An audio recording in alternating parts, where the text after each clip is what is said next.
Anas ibn Malik was a young boy when he first met the Prophet, peace be upon him. His mother offered him to serve the Messenger of Allah for 10 years. From childhood, he grew up under the direct care of the Prophet, peace be upon him. Anas witnessed countless events in the life of the Prophet, peace be upon him. He narrated more than 2,200 hadiths. These narrations cover worship, character, and daily life. Anas was deeply loved by the Prophet, peace be upon him. He once said, "The Prophet never scolded me, not even once." This left a lasting impression on his heart.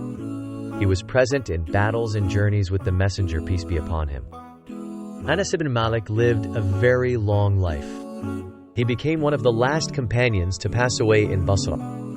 Because of his long life, many students learned hadith from him. He preserved precious details of the Prophet's, peace be upon him, manners. His narrations are a treasure for the Muslim Ummah. He also taught about kindness, mercy, and patience. His companions described him as gentle and generous. Anas devoted his life to spreading knowledge. His heart remained full of love for the Messenger, peace be upon him. He died in 709 CE, at around 103 years old. Anas ibn Malik is remembered as the beloved servant and narrator of the Prophet, peace be upon him. Subscribe, like, and share Trusstoria channel.